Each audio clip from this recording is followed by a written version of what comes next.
a total of $6 million in damages. The EPA has announced it will allow gas stations to continue selling slightly cheaper E15 gas this summer. The waiver for E15 has become commonplace in recent years. The Supreme Court siding with internet service provider Cox Communications in its copyright fight with record labels over illegal music downloads by Cox customers. The justices ruled unanimously that Cox bears no liability for the copyright violations of its customers. Slightly lower oil prices led to higher stocks. The Dow closed up 305 points. For the Wall Street Business Report, I'm Bob Agnew. News and analysis at townhall.com. On Point Weather, brought to you by our friends at Palmetto State Armory. On 107 The Point. Here's tonight's forecast. Dropping down to 52 is our low this evening. Tomorrow we get warmer, 81 is the high. That goes with a blend of sunshine and clouds. On Friday, it's our warmest day of the week. 89 is the high, a sky full of sunshine. The weekend, a bit cooler, temperatures reaching the 60s and no rain on the horizon anytime soon. I'm Cal Moss with your On Point local weather. WQXL Columbia, W264DF. Grills, outdoor kitchens, and fireplaces. Spring Sizzle starts with Bart. This is 107 The Point. This is The Point. Make thepointradio.com. The Point.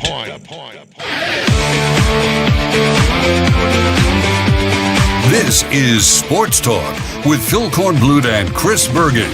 Sports Talk is heard across the state on radio affiliates of the Sports Talk Media Network and is streaming live on SportsTalkSC.com, as well as Twitter, Facebook, and YouTube. The South Carolina Education Lottery lucky number to call in is 888-898-2525. That's 888-898-2525. Now, here are Phil and Chris with tonight's edition of Sports Talk. And good evening, everybody. Welcome to Sports Talk here on the Sports Talk Media Network. Great to have you back with us for another night, another 2 hours, the best sports talk you can find anywhere. Take your minds off your problems, off your issues, off of suing Meta, suing Facebook. Maybe you should. Maybe you should go make a cool $3 million like that gal did out in California. Bergie, if you ask me, if people wanted to sue X, because one of her complaints was that by being on Facebook and WhatsApp and Instagram, it affected her mentally. It changed her mentally. And just scroll through X and read some of the comments from people. It's changed people mentally in a lot of ways. I think there'd be a lot of good cases out there for people to sue and say, this website has, messed up my brain. It's just changed my personality. Here's an idea, and you're not wrong, Phil, unfortunately. But here's an idea. Hey, get off social media if it affects you that much. Go do something else. Go outside. Spend some time with your neighbors. Go actually meet people. Go touch some grass. Instead of sitting behind your computer long enough. Go touch some grass. There we go. Good or, grief. As the plumber would really like to say, go smoke some grass. Hey, plumber? That's what I'm talking about right there. College boy? College boy on spring break? No. Where'd you go on spring break? Which island did you inhabit on spring break? I think there's actually a lake here in Columbia. It's called like Drug Abuse Lake or something. You have to look it up. Yeah, in like Northeast Columbia. I think it's called Drug Abuse Lake. And I didn't actually go there, but let me pull it up. Yeah. I would hope that you would not go there. All right. Got a busy show for you tonight. Lots to talk about. A lot of things happening. In a variety of ways. And we're going to touch on everything tonight. Love to hear from you. Love to get your thoughts about anything that we've talked about and things that we haven't talked about that you want to bring up. You can reach us very easily. Phone number 888-898-2525. South Carolina Education Lottery lucky number to reach us here on Sports Talk. And text message line is 803-900-4847. 803-900-4847. A lot of people got that going on with the pollen in the air. Though Monty Lee said last night he was talking about his baseball team after losing to North Carolina. And we'll hear from him, and we'll hear from Eric Backich. What's going on with the Clemson baseball team? All of a sudden, a little nosedive for the Tigers, and they're going to be without maybe their best player, Prunty, for an extended period after Purify, after he got hit on the finger. Correct. And has a little crack in the finger. And so he's going to be out for an extended time. So that hurts the Tigers. So Purify is out. That's a guy that's at the top of the lineup. That's a guy that sets the table, steals bases, and they got a very good Miami team coming in beginning tomorrow night. We'll hear from Eric Bakich from last night after that loss. And on the flip side, kudos to Coastal Carolina for winning a very tough game up at Doug Kingsmore Stadium. They had the lead. They lost the lead, and then they had another surge, got the lead back, and went on to win. So good win for them as they head up to Marshall for a series this weekend. So we got all that to talk about. Oh, but I was going to say about Monty Lee, he was talking about his team has been beset by illness all season long. They've had a lot of guys in and out because of various illnesses, just sick as dogs in some cases. And it's kept them with a short roster. But he said he was asked about his health, and he said, hey, I don't get sick. He reminded me of the plumber because the plumber claims he never gets sick. Monty Lee says, exactly. I don't get sick. He said in the last 20 years, he says, I've never been sick. I don't get sick. I'm like, all right. Then I put my hand up, and backed away from him so I didn't catch any of his germs or anything like that. But anyway, for the Gamecocks last night, of course, big seventh inning, I think it was, for North Carolina. They put 6 on the board, took a 3-1 lead, and took it to 9-1. The Gamecocks, not a very good performance. They struck out 14 times, got caught stealing once, had a couple of wild pitches that led to runs, had only 5 hits, all singles. Just not a very productive night all the way around for them, though they were in the game, as Monty Lee pointed out. They were in the game until that big inning by North Carolina. So now they go to Georgia, where I think the Bulldogs lead the nation in home runs. So tough task ahead going into Foley Field to play the Georgia Bulldogs. We'll see how the Gamecocks handle that this weekend. If they can, make something happen. This is what people are waiting to see with the change in coaches, Bergie. Is that just going to be enough to spark this team and light a fire and get them going and get them stacking some wins here for the next couple of weeks? Not if they don't change their approach at the plate, Phil. It's the same stuff that Maneri was doing, and, of course, Monty Lee works with the offense, and that evidently is going to carry over with him now being the head coach. I mean, 14 strikeouts and 3 walks last night. It's just not going to be enough. South Carolina's not talented enough to strike out that many times. I mean, when half of your outs are strikeouts, you're just not very effective at the plate, and that's not anything I don't think anybody doesn't realize. But only 3 walks in a college baseball game. I mean, Coastal got 6 walks last night, 4 sacrifice bunts. They were hit by pitches 6 times last night against Clemson. Ooh, that's how you win baseball 6 games. Times? Ooh. 6 times, yes. Didn't realize that. That's how you win baseball games at the collegiate level. And South Carolina's pitching was not great last night. They did have one of their relievers come in and give them some good work, and that's maybe somebody they can count on moving forward out of the bullpen, but otherwise they did not have a good night from that standpoint. Logan Prisco gave him 4 in the third innings, 4 hits, only a run allowed. He struck out 5.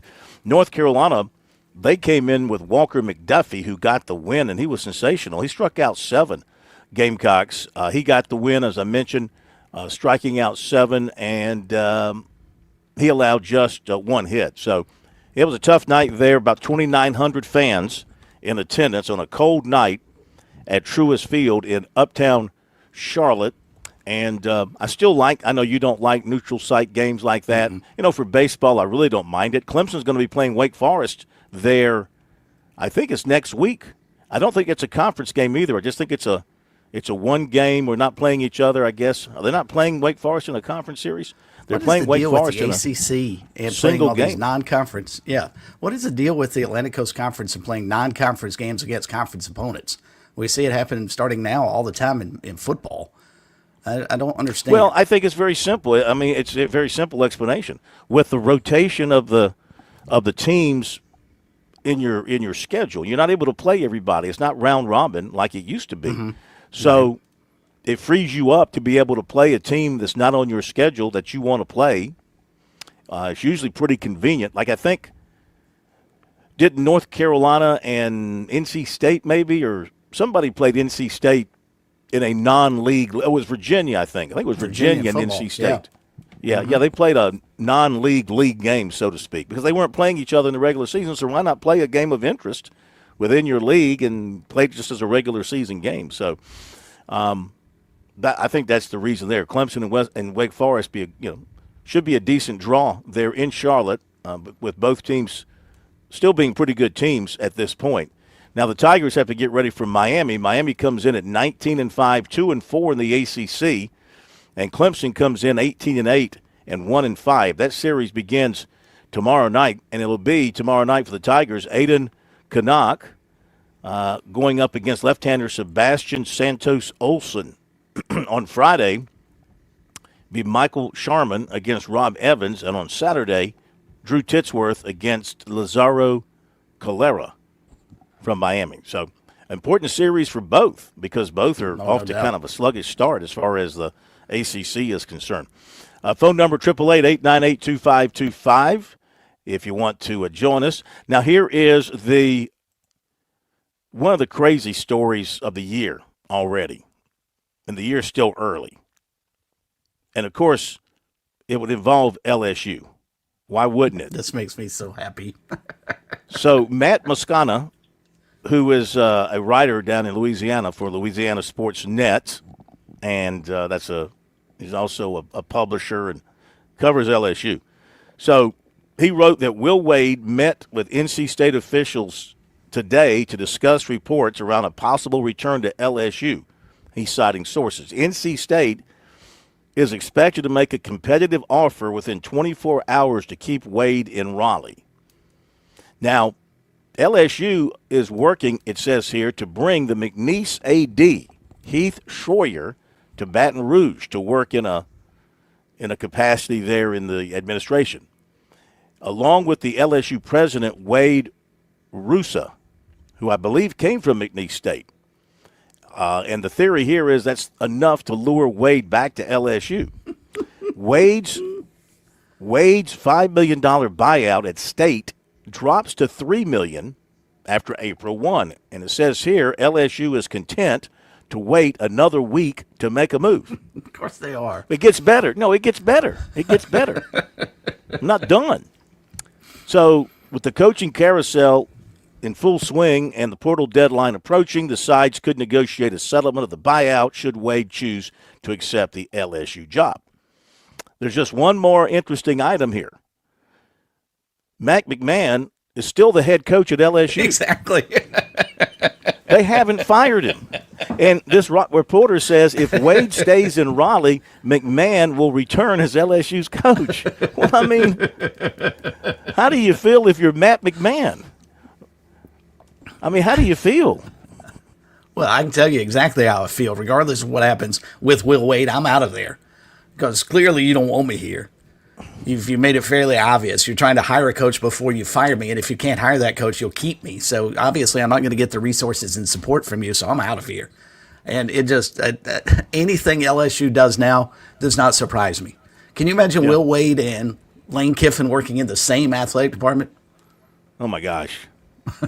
How much money do they have to burn in Baton Rouge? It's amazing. But then again, let's think about Will Wade for a second. Okay? So here's a guy, before it became legal, was doing illegal stuff at LSU and got caught. Before it was legal. Before you could actually go out and throw money at players and do it without the fear of violating, rules and policies. Well, he was doing that, and he was caught. And, of course, he lost his job at LSU.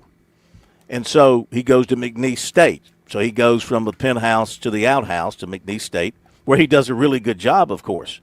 And then NC State throws him a lifeline to come back to the big time. And they bring him back to the big time. They bring him from McNeese State to the ACC. And after one season, this is the thanks they get? I mean, every day, you know what? And I don't blame – I will no longer criticize – or second-guess players who up and leave. I probably should have stopped doing that a while ago.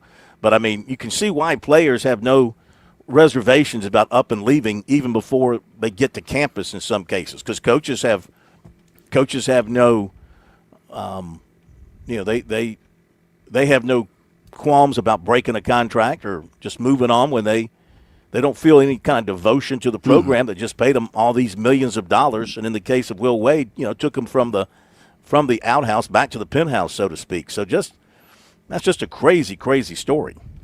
I just love it. The only thing that would make this any better, Phil, is if Will Wade actually left NC State to take the North Carolina job. Oh, that's another would be story. The ultimate slap in the face of NC State. Yeah. But this is exactly what NC State deserves. This is what happens when you mess with guys like Will Wade. You get exactly what you deserve. How many times do people have to tell you who they are before you'll finally believe them? Will Wade is a sleazeball, and I don't know why NC State thought they were going to be able to change him. This is who he is. Guy had a 2-year show cause penalty when he left LSU. There's a reason for that.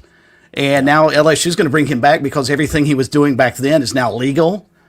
It boggles the mind. And the one thing I'm concerned about, if he starts to win and win big, or if Lane Kiffin starts to win and win big, is every other athletic department around the country going to start hiring guys on the fringe of being, scuzzy? Because that's the only way you can win. Absolutely they now. will. Mm-hmm. I would say absolutely they will. But that's not the only way you can win. You can win being on the right side of the rules and the law, but it's more difficult. A lot of guys win and they take the shortcuts, and they're the ones that are reaping the rewards now. But you mentioned North Carolina, and that's another head scratcher. Mm-hmm. Obviously, I'm not a North Carolina follower or fan. I mean, follower in that they're in the ACC and been around them forever from a sports standpoint, but not a real close follower. But what they did here with Hubert Davis is head scratching. Here's a guy that's 70-something games over 500 as your head coach. Took you to the national championship game in his first year. Yeah, I know they got beat by VCU. They blew a 19-point lead. Spare me. I mean, please spare me.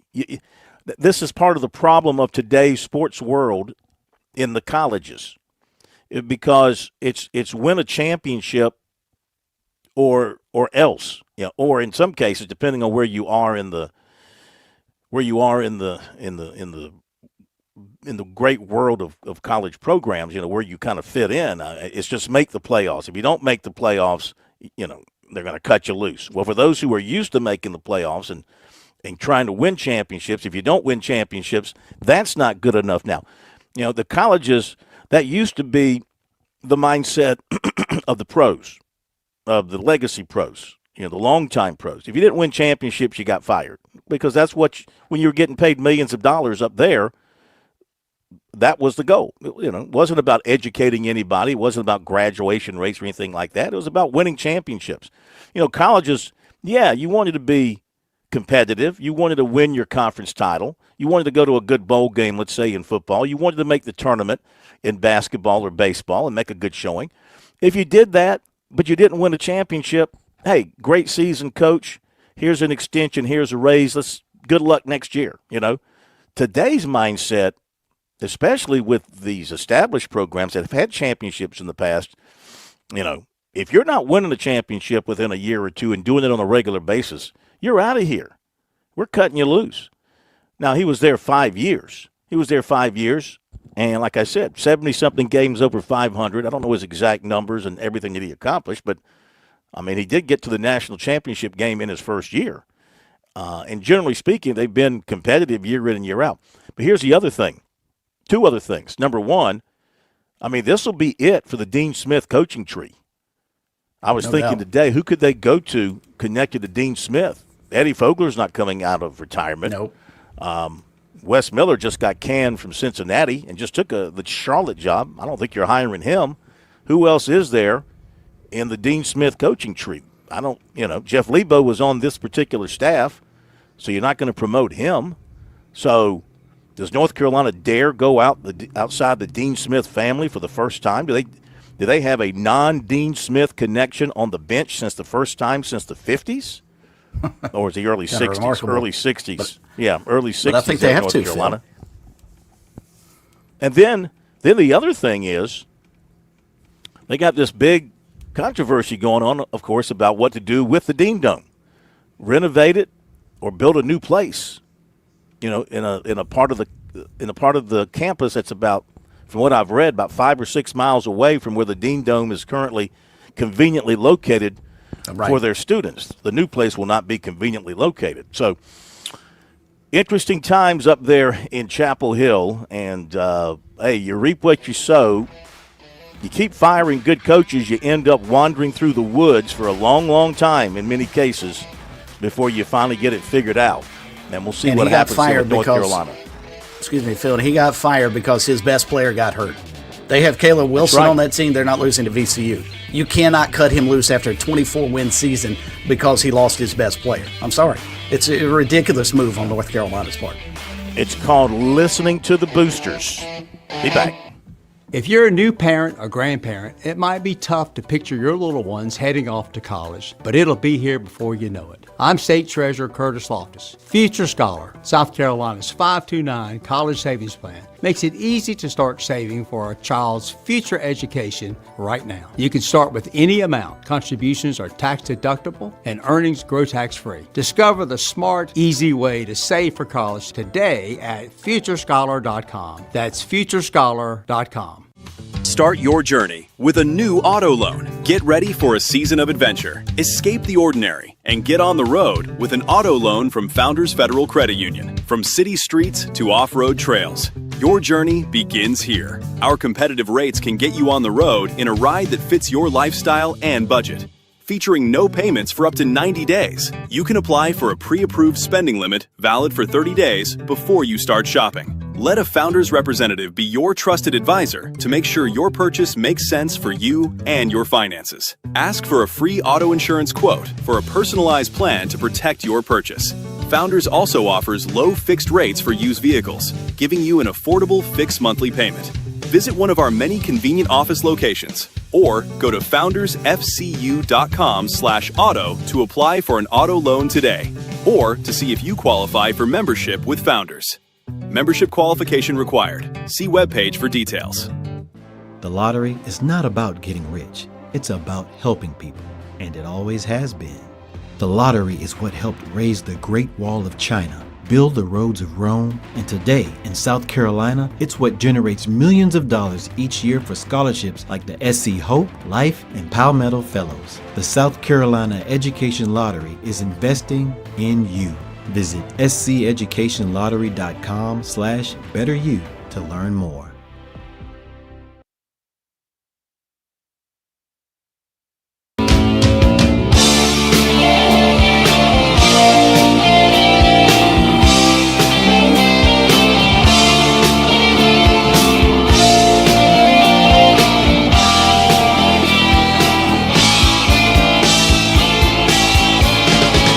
We're back at Sports Talk Media Network. I'm coming from the home studio tonight. Bergie's at the Bergie Palace studio. Downtown, it is the plumber, Josh Cohen. Our phone number, 888-898-2525. South Carolina Education Lottery lucky number. Let's see, text message here from the 803. The Wake game is a replacement for the Georgia baseball game this season. Oh. Okay. I did not know that. Thank you very much for that. I tell you, we have some very informed and intelligent. Exactly. That's why I love the text line out there. It's awesome. Who know everything about everything because they live on X. And then we have hasn't Ray. warped his personality. Yes, we do. Let's see. Oh, this is good. Well, Ray says I need to sue you for all your bad takes. They're horrible. Very good, Ray. And like Plumber said, and then we have Ray. Yeah. That's it. I mean, that was one. I don't mind reading critical text messages. Just the rest of his garbage I don't care to read. But critical text messages, those are fine. 888-898-2525, 803-900-4847. Update the poll question of the week, which is brought to you by our good friend, Larry Lucas. Larry Lucas Insurance in Columbia and in Lexington. That Columbia number is 803-799-1998. Lexington, 803-359-0770. What should Jeremiah Donati do about the USC baseball job? It's pretty tight on the voting. 34.9% say go after Kevin Schnall. That might have increased after last night. 28.6% give it to Monty Lee. 20.6% get the biggest name he can. 15.9% hire Landon Powell. So, I mean, I'm good with the top three. Any of the top three, would be great. I mean, I'd love to see Monty Lee do well enough and get South Carolina's baseball season turned around enough to make it a very difficult decision for Jeremiah Donati to go outside to hire somebody else. I think that I hate to say somebody deserves it. I mean, you get what you deserve, but Monty's been around that program for a lot of years and has been around this state coaching baseball for almost entire adult life. There's nobody more entrenched, hardly, at his level in the state of South Carolina coaching college baseball than he is. So I think there's a lot of reasons, but you know what? It's going to be about the wins and the losses and how the players react to him and how quickly he can develop them and get them playing at a higher level than they have been. The good thing for him is he's got that opportunity to make it happen. And we'll be back. On Point Weather, brought to you by our friends at Palmetto State Armory. On 107 The Point. Here's tonight's forecast. Dropping down to 52 is our low this evening. Tomorrow we get warmer, 81 is the high. That goes with a blend of sunshine and clouds. On Friday, it's our warmest day of the week. 89 is the high, a sky full of sunshine. The weekend, a bit cooler, temperatures reaching the 60s and no rain on the horizon anytime soon. I'm Cal Moss with your On Point local weather. At Palmetto State Armory, we offer the largest selection of guns and ammunition at unbeatable prices. Our knowledgeable and friendly staff are here to provide personalized assistance, ensuring you find exactly what you need. If you enjoy outdoor activities like hunting, camping, or hiking, our clothing and outdoor gear collection has got you covered. We also feature an exceptional indoor range facility where you can experience the thrill of shooting in a safe and controlled environment. Visit us today at PalmettoStateArmory.com or your local retail store. Palmetto State Armory, American made for life. With SRN News, I'm Keith Peters in Washington. A jury has found Meta and YouTube liable in the first-of-its-kind lawsuit that aimed to hold social media platforms responsible for harm to children using their services. The decision Wednesday came after more than 40 hours of deliberation across 9 days. The acting head of the Transportation Security Administration says it may have to shut down operations at some airports as travelers are experiencing record waiting times. In testimony Wednesday before a House committee, Ha Nguyen McNeil described the mounting hardships facing unpaid airport workers and warned of potential airport closures. On Wall Street, the Dow up by 305 points, the Nasdaq rose 167, the S&P advanced 35. More details at srnnews.com. Are you tired of that sinking feeling when the electric bill arrives? Does the phrase peak hours trigger anxiety and a headache? Do you suffer from chronic fatigue of watching your hard-earned money evaporate right into the power grid? You may be suffering from utility pain and anxiety disorder, or UPAD. Symptoms include sweating when running the AC, a fear of turning on lights, and a general feeling of powerlessness over your energy costs. It's time for you to try Solarist from Ken at Broker Solar. Broker Solar isn't a temporary fix, but a lasting solution with cutting-edge solar technology designed to address high energy bills at their source. Many clients have experienced immediate relief from high monthly payments with reports of increased home value and greater financial freedom. Imagine a brighter future for your home and your wallet. Side effects include the freedom to use your appliances when you want and a powerful sense of energy independence. Broker Solar, a brighter outlook for your home and wallet. Call us now, 803-807-7417. That's 807-7417 or online at brokersolar.com. Spring is the perfect time to make sure your home stays comfortable. For over 12 years, Sweet Comfort Services has been proud to serve Columbia as the best small family-owned heating and air company in the area. Whether you need repairs, a new installation, or preventative maintenance, our trusted team has you covered. We install dependable systems from Goodman and Train, and if you have a quote from any licensed HVAC company, we'll match or beat their price. Call 803-331-8143 or visit sweethvac.com. Sweet Comfort Services, keeping Columbia Columbia comfortable. Start your journey with a new auto loan. Get ready for a season of adventure. Escape the ordinary and get on the road with an auto loan from Founders Federal Credit Union. From city streets to off-road trails, your journey begins here. Our competitive rates can get you on the road in a ride that fits your lifestyle and budget, featuring no payments for up to 90 days. You can apply for a pre-approved spending limit valid for 30 days before you start shopping. Let a Founders representative be your trusted advisor to make sure your purchase makes sense for you and your finances. Ask for a free auto insurance quote for a personalized plan to protect your purchase. Founders also offers low fixed rates for used vehicles, giving you an affordable fixed monthly payment. Visit one of our many convenient office locations or go to foundersfcu.com/auto to apply for an auto loan today or to see if you qualify for membership with Founders. Membership qualification required. See webpage for details.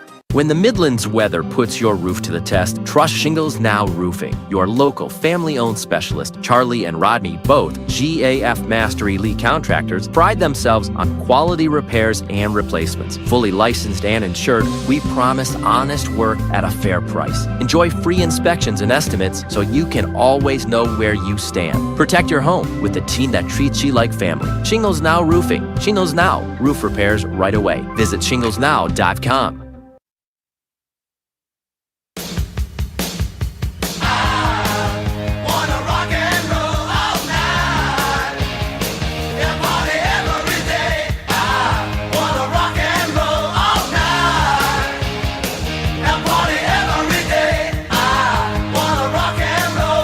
Okay, we're back. Sports Talk Media Network. Should also mention, of course, here at the top of the show, the other big news in the state in college basketball. Well, two more pieces of big news. Chris Mack is leaving the College of Charleston to become the new head coach at South Florida. I mean, it just came out of nowhere. I saw no rumblings about that anywhere before it was announced by USF, so kudos to all involved for keeping that quiet. But here's another coach who just came and had a cup of coffee, 2 years at the College of Charleston before now going to Tampa. What a great life, man. Live in Charleston and then live in Tampa. I can handle that. So Chris Mack is leaving the Cougs to go to USF. And, I mean, that's a step up, I guess, as far as the programs are concerned and the leagues are concerned. And Tampa's a great city. I love Tampa. Charleston's great, too, so I don't know. Yeah, it's hard to beat Charleston, though. Yeah. USF must have made him just a better offer. So the Cougars are now looking for a new coach. And longtime assistant coach at Clemson and other places, Dick Bender, announced his retirement from coaching today. Like 40 years in the coaching profession, universally liked by everyone around college basketball, as far as I know. So Brad Brownell's now looking for two assistant coaches to replace on his bench. Can you imagine what all Coach Bender has seen in 4 decades of college basketball? How much the sport has changed? Yeah, and he's an older gentleman, and of course he and Brownell go way back a lot of years. You wonder if Brad will try and hire an older guy to kind of replace. I think he'd be smart too. That sounding board type of coach, a guy who's seen it all, knows it all, can share it all with them. I wonder who in his background might fit that characterization. We'll see what he decides to do. I would think he might go that direction. Yeah. Well, I think one thing he might run into, Phil, if you hire a younger coach, it seems to make sense on the surface, but you're also getting a younger coach who's looking to learn from Brownell so he can move up the ladder himself and ultimately become a head coach, because that's pretty much what everybody in that business wants to be, a head coach somewhere. The advantage you have of hiring an older assistant is somebody that if Brownell says, we're going to do it XYZ, he can look and say, Brad, why don't you try ABC? Just give it a shot. Somebody who would actually talk back to him and give him reason to, because most younger coaches, especially for a guy like Brownell, who's now the dean of coaching in the ACC, might be a little less likely to offer a sort of a counter opinion. Whereas an older coach like Coach Bender would, I'm sure Brad used him as a sounding board and would have been smart to do so. Absolutely. We've got a lot coming up. We're going to hear from Monty Lee and Eric Bakich. We've got Chalk Talk for you tonight as well. Some comments from the new USC offensive line coach, Randy Clements, and recruiting. Oh, and also, hopefully, before we sign off tonight, we'll be able to bring you a little bit of Chad Morris as he's talking with the Clemson media, should have or is right about now following their practice. And so we'll try to bring you a little bit of that before we sign off tonight as well. A couple of more text messages brought to you by Larry Lucas, State Farm Insurance. Text message number line 803-900-4847. This is from Lee in North Carolina. The big money boosters at North Carolina have ruined their football program and are on the way to ruining their basketball program. Well, it looks that way. I'm still, I think the jury is still out on Belichick. Yeah, he had a terrible first year. Let's see if they rebound in year 2. Because, there were a number of very smart people, major pundits, who said, including one in particular, what's the guy's name who used to be at ESPN? He's got his own thing now. Pablo Torre. Yeah, Pablo Torre. Who went on the record and said that, according to his sources, Belichick was going to be out by July of last before year. the season. Yeah. Mm-hmm. He made all these wild claims. So, not as smart as he thinks he is. Let's wait and see what Belichick does this year. They got some talent in that program now. They've brought in some players. He's made some changes on the coaching staff too, I think. So let's see how they shape up. Well, but to Lee's point, didn't we see some of the reports that came out today that if they kept Hubert Davis, some of the big money donors were going to be less likely to continue to donate to the program? Yeah, absolutely. They put the pressure on, and they know that they run the program because you now have to call on these people more and more to pay for your players. Yeah, exactly. And they're like, okay, well, I want the coach gone. You're not getting my money. You're not getting my MasterCard, my American Express, my what's higher than platinum these guys have? You're not getting my Zinc American Express card. Yeah, it's a black card. I like that, though. Need to have a Zinc card. One more from the 910. We're big in North Carolina tonight. That's because we're talking Tar Heels. Hey, Phil, Chris, and Josh. You don't have to put Josh in there. He's a non-entity. That's nice, though. He's a non-entity. Proposed site of the new arena is 1.5 miles north of the main campus on the proposed Carolina North campus. You're right. I read the story. Thank you. A listener of yours for 35 years. Always a great show. Thank you. North Carolina awesome. 81. Appreciate that. Yeah, I think I read, and you're right, North Campus, this Carolina North Campus, I think I read was about 6 miles from the Dean Dome. And the Dean Dome is like conveniently located for the students, and it's located up on a hill. They talk about going up the hill. If you ever been to the Dean Dome, you walk up this hill. And now they're talking about either renovating that, but they don't know if they can renovate it to make it, what it needs to be versus building an entire new arena. Interesting times up there in Chapel Hill with what they're dealing with. Do they condense capacity? I mean, if they renovate the Smith Center, they'll probably, I would think, cut some seats out. Certainly go with the suite because that's where you're going to make your money. But if you build a new facility, do you go 15, 16, 17,000 seat building, or do you make it smaller because you can fill it up? I think not. I think they want to be bigger than what they have in Raleigh and what they have in Kentucky. I mean, these folks are all sensitive to that kind of stuff. So I wouldn't think they'd go any smaller. Plus, they're thinking about concerts, more seats, more concerts, things like that. Let's go to Triple T. Triple T. Been a minute. He's getting ready for the Clemson spring game, I'm sure. Welcome in, Triple T. How are you? I'm fine. Good afternoon. I thought about this thing. The University of South Carolina should sue Ray Tanner for malpractice. Think about all the hires you've hired, bad hire, starting with Muschamp. So, hey, you hired Paris, the baseball coach. You hired Beamer. You might fire Beamer at the end of the season. So, man, look here. He should have never been athletic director. He was successful as a baseball coach, but he should have never given the job as as the athletic director. You need the business-minded person, I'm saying this. So, and think about it. Next year, you might have to your three major sports. Your football team. If Paris don't win next year, Paris gone. So you might fire 2 coaches. We don't do that up at Clemson, so I'm saying. We do it the right way. But I understand, you drink that garnet Kool-Aid, it messes you up, so I'm saying. So the last thing I'm going to say is those referee gave South Carolina a break because we should have beat the real USC. But that was a foul. She should have got at least 3 shots. And when they made the shot, it was no good. My Clemson Tigers was going to beat USC, the little girls. I'm sorry, I didn't mean to say that. But I understand. You know what? They did you a favor. They did you a favor because No, you they see did what. them a No, they did you a favor. You saw what South Carolina did to Southern Cal. You saw what USC. My God, they would have doubled. They would have doubled or tripled the score on you.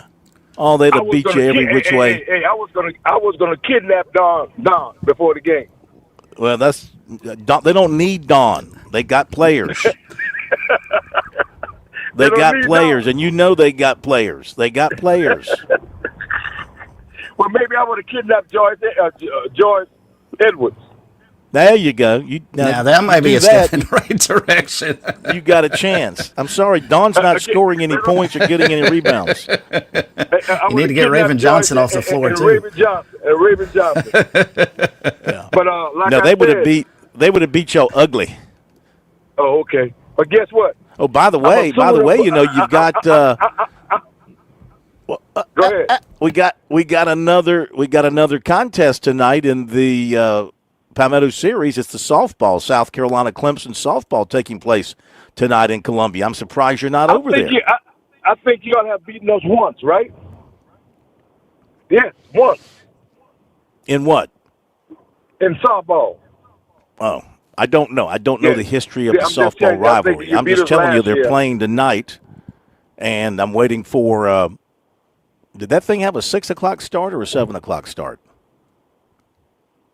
Bergie, you keep up with that. 7:30 actually. No, it says 6 o'clock.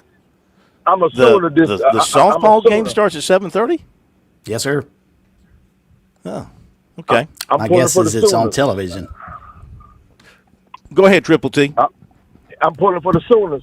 You know that. Well, I mean that's your choice. You can pull for the Sooners. I don't know. I have a feeling South Carolina will avenge that loss to Oklahoma. But, and probably get to the Final Four. But they'll play Connecticut in the semis, will they not? Play Connecticut in the semis? That is correct. Yeah, that might be the end of the road. Would end. Yep. Phil, that might be the end of the road. Yes, sir. Phil, you're not going to make it to the Final Four. Well, who's going to beat them? Do you want to put a Bernie's lunch on that Sewell? Which one you want to put on? Well, it would be Sewell's. I had lunch at Sewell's today, by the way, and it was outstanding. It was outstanding. Then. We got a lunch on that. The USC don't make it to the Final Four. Okay, put it on there. I'm good for it. That's good. I'm saying this, and I want my lunch ASAP. Right after they get beat, the next day I want you to meet me at Sewell's. If it happens, we will meet there. Okay. We will meet there. Hey, all right, got to run. Thank you. Appreciate it. Yeah. Good hearing from you, Triple T. And to answer his So question, he doesn't Phil think they're Clemson- going to make. Now he's just being jealous of the Gamecocks by saying they're not going to make it to the Final Four. Yeah, and I don't see anybody. I think you're right. I think they learned their lesson against Oklahoma. I don't think they were ready to play in that game, and I think Dawn Staley realized that, and they were woefully outplayed by Oklahoma. I don't think that happens 2 times in a row. And then with Iowa out of the mix, number 2 seed's gone. So, I mean, there is the possibility. It's unlikely, but there is the possibility Dawn could go up against her alma mater in Virginia in the Elite Eight. Yeah. And I'm not so sure she'd take it easy on her alma mater. And to answer Triple T's question, Clemson leads the all-time series in softball 7-3. Yeah. And that game tonight is not until 7:30? 7:30. Mm-hmm. Okay. All right, very good. Phone number 888-898-2239, 888-2525, South Carolina Education Lottery lucky number. Let's see what else we've got here in the text message category. Mike from Barnwell, who do you think Carolina baseball is going after? Either Kevin Schnall or, well, Chris Lamanis. He put Chris Lamont. Chris Lamanis. I mean, I would imagine that he will talk to as many successful baseball coaches as he can reach. You think Kevin Schnall? I mean, it's been well documented that he talked to Tennessee last year, and maybe even considered taking that job. Now you got a situation here. It's interesting. You got a situation where at Coastal Carolina, the AD is a former South Carolina assistant AD, very close to Ray Tanner in particular. Yep. If you're Jeremiah Donati, how much do you lean on Ray Tanner because of his baseball influence and knowledge, or is this something that you do on your own? You rely on your own knowledge, instincts, and your own contacts that you've developed over the years?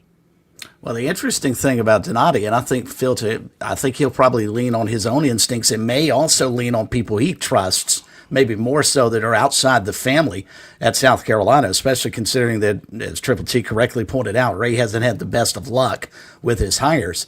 You know, Donati may not be looking within the state of South Carolina for the new head coach. He may have contacts out in Texas that have ideas for him out that way, or the Midwest, and he may bring somebody in that we've not even considered. So you're dealing with an athletics director now that is not from the USC family. So you wonder, what his thinking might be. I think it may surprise some people possibly, unless Monty goes out and, they go 20-5 or whatever they've got left and earns the job because of how well he finished the season. And it's just an easy handoff. But I think we might be surprised at who he brings in. Okay. We shall see. We got time to worry about it because he's not going to really jump on it for a little while, I don't think. And he's got time to kind of let the season play out a little bit and see how things are going here and evaluate other possibilities from around the country. All right, thanks for the phone call. Phone number 888-898-2525. And thanks for the text messages, 803-900-4847. We'll run to the break, and we'll come back with more of your phone calls. And also, I'm going to hear from Monty Lee from South Carolina's loss last night against North Carolina. Some thoughts from him about the team's performance and how he's going to deal with the setback last night and looking ahead to a 3-game series in Athens against a very good, highly ranked, powerful Georgia team. We'll be right back.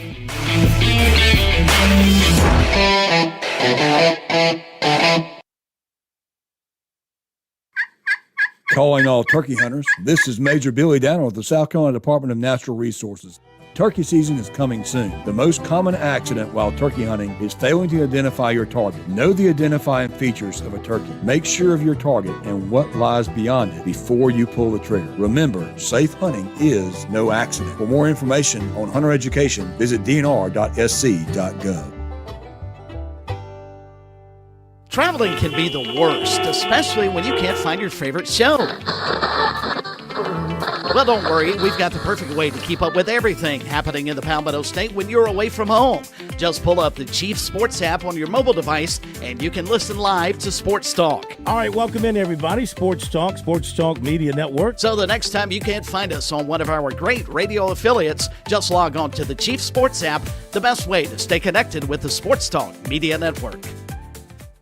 There's a lot of things we take for granted in our lives. Your home's AC will run cool. Your drive-through coffee will be hot.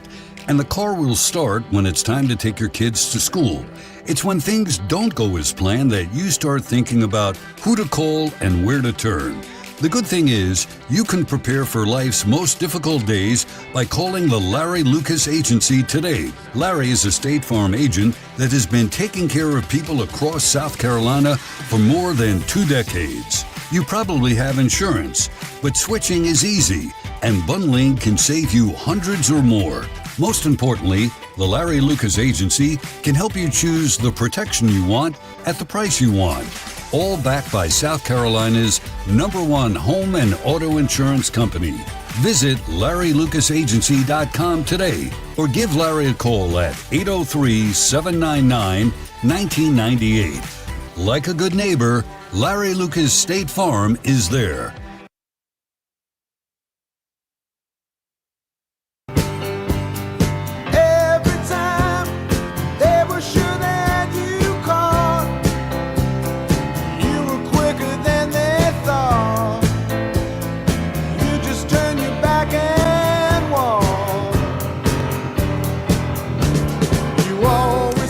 All right, so after last night's loss to North Carolina, humbling loss, 9-1, big inning for North Carolina in the 7th, turned a 3-1 lead into a 9-1 lead. Gamecocks had the quick 1-0 lead. North Carolina came right back, went up 2-1, then added a run. Here's a little bit from Monty Lee. All of it's on our website from last night, but here's a little bit from Monty and talking about that loss, but moving forward, what he's going to do with this team to get it ready for Georgia. I thought we were very competitive through 6 innings of the game. It was a 3-1 ball game. And then, the free 90 just kicked us in the rear end, the 4th time through the order. If you look at the first 3 times through the order, we pitched pretty dang good. But the 4th time through the order, I think we had 5 free 90s, and then we gave up some 2-strike hits. I mean, I think 8 out of 9 at bats the 4th time through the order were quality at bats, and 5 of those were via the free 90s. So, that's what got us. We were pretty much 20 pitches or under every inning except for, I believe, the 8th. It was like 40-something pitches, and that's what gets you in this ball game is, when it's a back-and-forth ball game, low-scoring game, it really boils down to your ability to pitch and defend the field for 9 innings, and we had the 1 inning where we just didn't do a good job of that, and when you play a team like North Carolina that has disciplined lineup like that, they're not just going to chase out of the zone. You've got to throw it over the plate, and we were unable to do that. We were unable to support our pitching staff early in the ball game when we had some opportunities. I thought Logan Prisco was just outstanding. I mean, he just keeps getting better and better and better. And we had some good at bats mixed in there, but ultimately, we needed to find a way to come up with a big hit and get some momentum in our dugout earlier in the ball game. And I was proud of the kids through 6. I mean, 6 innings, we were really competitive. We were right there, and just unfortunately for us, we struggled to throw the ball over the plate, and they ran away with it. There, I believe it was in the 7th inning. So that's what got us. I'm disappointed in how the game turned out tonight because I saw a team fighting and competing as hard as it could, and then things just got away from us. So I was disappointed that it turned out the way it did. But we also got to look at those things as learning opportunities and ways to, how do we get better? How do we work on some of those things to get better?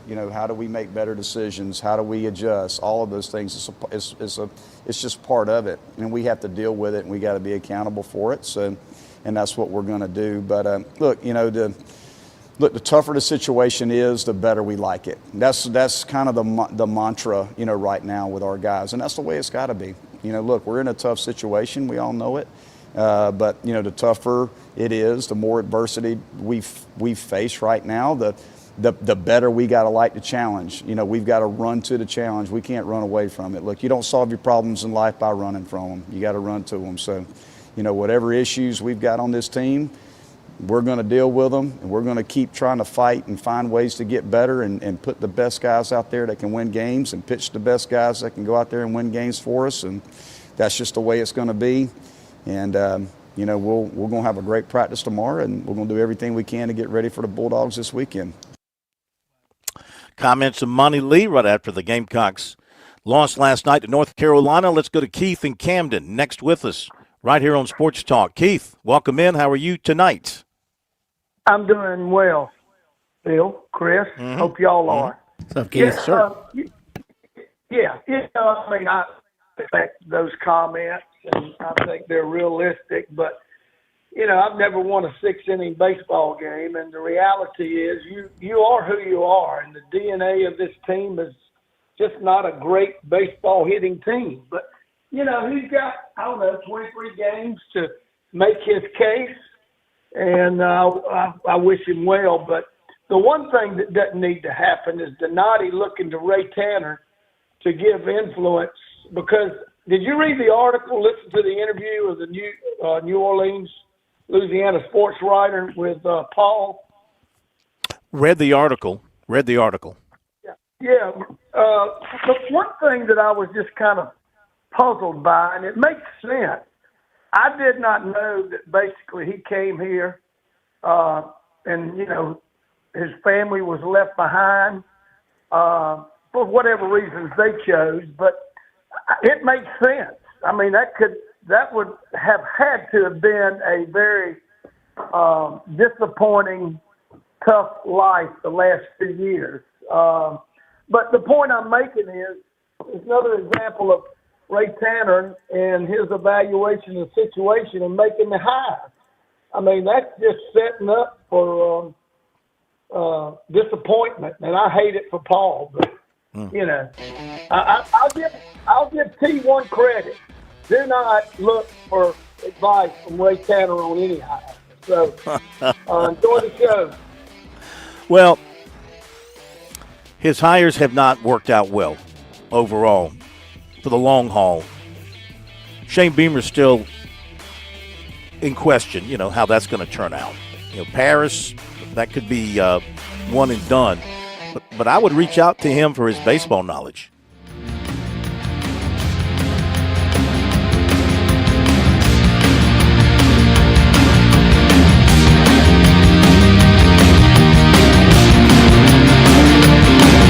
WQXL Columbia, W264DF. Grills, outdoor kitchens, and fireplaces. Spring Sizzle starts with Bart. This is 107 The Point.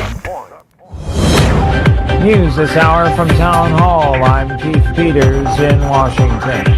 There's been a verdict in a California social media trial. A California jury found both Meta and YouTube liable in a lawsuit aiming to hold social media platforms responsible for harm to children using their services. The plaintiff was awarded $3 million in damages. The 20-year-old woman, identified as KGM in documents, or Kaylee as her lawyers have called her during the trial, says her early use of social media addicted her to the technology and exacerbated her mental health struggles. This is the second verdict this week against Meta after a jury in New Mexico determined the company harms children's mental health and safety. Correspondent Lisa Dwyer reporting. A Democrat won a special election this week in President Trump's Florida home district. White House correspondent Greg Clugston reports. The president's endorsement of Republican John Maples wasn't enough to stop Democrat Emily Gregory from winning Tuesday's election. Gregory flipped the state seat that represents Donald Trump's home district and his Mar-a-Lago resort. Donald Trump had urged his Palm Beach County friends to vote for Maples. Democrats celebrated Gregory's victory as the latest sign voters are turning against the president and Republicans. Greg Clugston, the White House. The acting head of the Transportation Security Administration says it may have to shut down operations at some airports as travelers are experiencing record waiting times. In testimony Wednesday before a House committee, Ha Nguyen McNeil described the mounting hardships facing unpaid airport workers and warned of potential airport closures. On Wall Street, the Dow up by 305 points, the Nasdaq rose 167, the S&P advanced 35. More at townhall.com.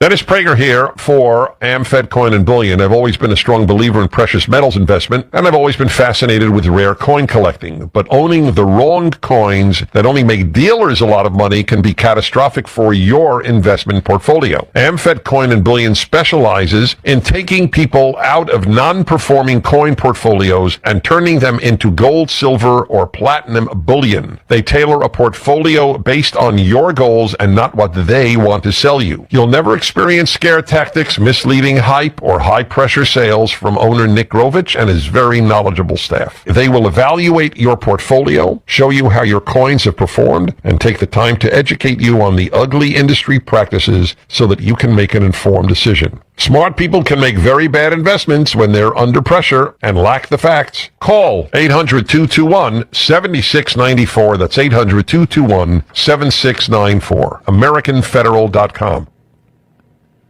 The Supreme Court has sided with Internet service provider Cox Communications in its copyright fight with record labels over illegal music downloads by Cox customers. Bob Agnew reports. The justices on Wednesday ruled unanimously that Cox bears no liability for the copyright violations of its customers. Cox was accused of not doing enough to deter or cut off customers who downloaded music they didn't pay for.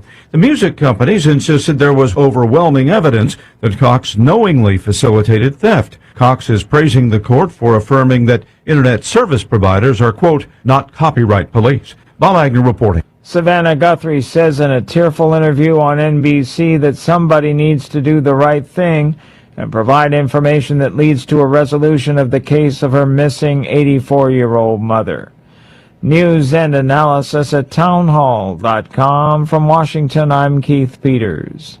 On Point Weather, brought to you by our friends at Palmetto State Armory. On 107 The Point.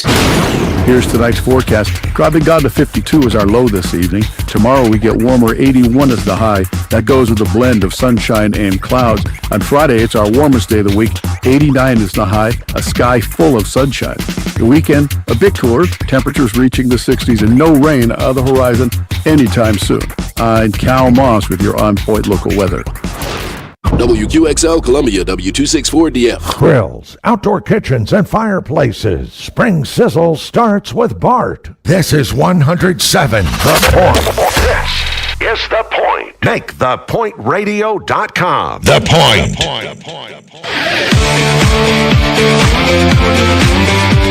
Welcome back to Sports Talk on the Sports Talk Media Network. You can reach the guys with the South Carolina Education Lottery lucky number, 888-898-2525. That's 888-898-2525. Now back to Phil and Chris with the second hour of Sports Talk on the Sports Talk Media Network.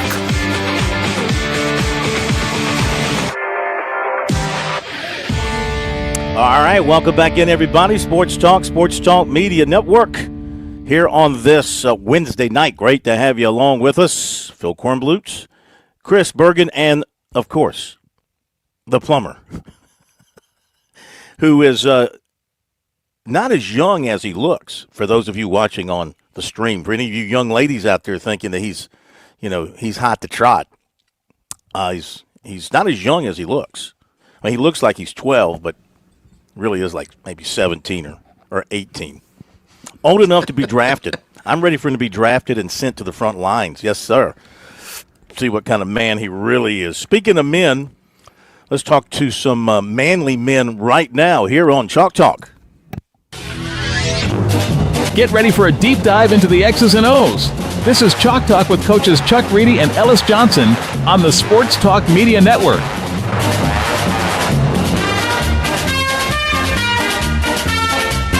All right, it's great to have coaches Chuck Reedy, coaches Ellis Johnson with us. Coach Reedy, were you ever drafted into the Army? No, I wasn't. And I came along during Vietnam, but I think I failed. I didn't fail the physical, but I think I had high blood pressure or something. and then you had the lottery system, and I had a real high lottery number. Yeah. How about you, Coach Johnson? I'm a little younger, I think, than Chuck, but the lottery came in either a year before or a year after I turned 18. No, I wasn't drafted. I did a year at West Point, and 5 at the Citadel. I had my share of military. But no, I mean, I came along those times. When I got out of college, we were winding down Vietnam. Yeah. All right. Well, I know that had you been chosen, you would have served with honor. So it's on to the spring game at Clemson. Coach Reedy, what are you hearing up around Tigerland about what they want to try and accomplish, if anything, with this spring game? They still have one more practice on Monday, but the spring game, what do you think they'll throw out there? Well, I think you're going to see the base offense that Chad Morris has put in, and the big question mark is quarterback. It's going to be real interesting to see. have these guys play in front of a crowd, and in a game type situation. I don't think the reviews so far have been overwhelming. I think certainly waiting for Pacina to take it, but and I hear a lot about the freshman Reynolds. So be interesting to see what they do on the field. What are you hearing about Reynolds? I mean, coming in, the word on him was, of course, he's an excellent baseball player, and maybe he has the best arm of anybody on campus as far as zipping the football. Well, that and of course he's physically is the most impressive, and his ability to run. His of course he missed most of his senior year, but as a junior, he ran for like 1,400 or 1,500 yards. Now I don't know how good football is in Arizona. You don't know about those things, but he seems to have the physical skills. Ellis, what would you expect? From what I understand, I'm sorry, I'll throw that out. I mean, from what I understand, he was running with the twos, which tells you something. He tells me he's come right in and made an impact. What are you expecting? What are you expecting, Ellis, from the Clemson defense in the spring game Saturday? Well, I don't know whether they'll try to run a lot of stuff or schemes or anything. They've got the system. It's the second year.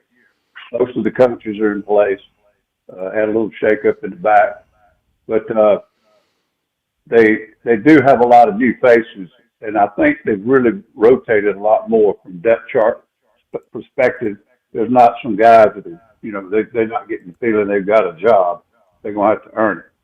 So they've had a good spring, but they're working against Clemson's offense, whose best two receivers have not gone full speed this spring. I think they've been doing some things like installation, but they're not even in pass scale. They also are working against an extremely inexperienced and young offensive line front.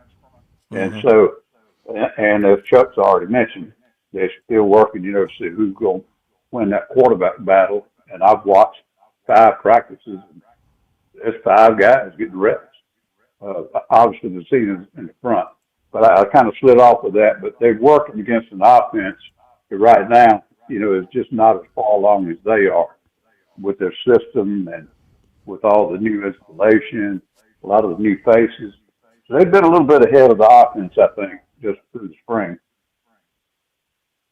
You think they're happy with their linebacker play in the spring to this point, from what you can tell and what you've heard? It looks to me they've made a lot of improvement. Now, they've lost really, really talented kids. And Sammy Brown is not practicing right now, at least practices I saw. He was not live. So, obviously he's a huge, huge factor. But some other guys are getting a lot of great work while he's out. And one of the names escapes me right now. They've had a couple of guys that, make some really good plays. They had a goal line session yesterday. A couple of guys made some really good plays down there. But they won't have any problem at linebacker. I'm really more concerned about the front. It started last year with the lack of depth, and so they didn't get the dominant play up front that they've been used to around here for a while. And then I think that, they're still maybe searching for the right combination of guys. But, I think they're going to be good, but I don't know how great they're going to be. It's just not, when you watch the practices, it just doesn't knock your socks off. Joe Talk tonight here on Sports Talk. Chuck Reedy and Ellis Johnson with us. I think both of you guys will have a unique perspective on this. Coach Reedy, we'll start with you. Chad Morris is visiting right now with the media, and he said evidently that the staff actually considered, you talked about their quarterbacks earlier, making them live for the spring throughout spring practice this year, but Dabo came back and said he didn't think they were in a position right now to be able to do that, and so they've decided not to make them live. In your mind, regardless of the experience, is it a good idea to make your quarterbacks live during the spring? I think in the situation they're in, where they don't have a returning starter, I could see where that would be very beneficial. Maybe not every day, but certainly some live work during the spring would be beneficial to them. And Ellis, from a defensive staff and a defensive side of the coin, does it help a defense to be able to tackle those guys during spring? Well, I don't know. I think it certainly is another repetition that's some kind of fundamental that you got to be good at it, whether it's catching or throwing or blocking or whatever. Everything's got fundamentals involved in these repetitions. I think they could still, improve in that area and not have to live sack the quarterback. But I think maybe on the other side, Chuck may not agree. I think those younger guys need to be hit some and kind of know. It kind of makes them understand that clock in their head and that when it's standing back there in the pocket. But yeah, I don't think that would be a big factor with the defense as far as being able to finish like that. Chalk Talk with Chuck Reedy, Ellis Johnson, here on Sports Talk. Before we talk a little Gamecocks, let me ask you both. Chuck, what was your opinion about spring games in the past? How did you like to approach spring games as far as how much you wanted to show offensively and kind of what you wanted to see from your offense in a spring game? Was a spring game something that you got really caught up in as far as wanting to see results? No, not from that standpoint. It was always kind of a reward for the players to be able to pick teams up, and you usually have a reward for the winning team and whatever. So it was fun, and you made it fun, and and you hope that that obviously you got some benefit out of it, and certainly you're going to basically run your base offense, and usually Ellis, defensive coach didn't like it, but usually you made the defense stay in their base defense so the offense could have some success. So, But they had the defense always had the advantage because they know what you're running. They know your plays, right? That's what I know that, and that's why I'm just saying we made them stay in the base defense. At least we knew where they were. We might have a chance to block them. So. What about you, Ellis, from your defensive standpoint? Did you want to see your defenses go out and dominate in a spring game and make everybody worry about the offense? I was always worried about individuals in spring. It's the greatest team game ever invented. But to be honest, when you're out there in the spring, you're looking for body, you're looking for individuals, and how did they play? And I could have cared less.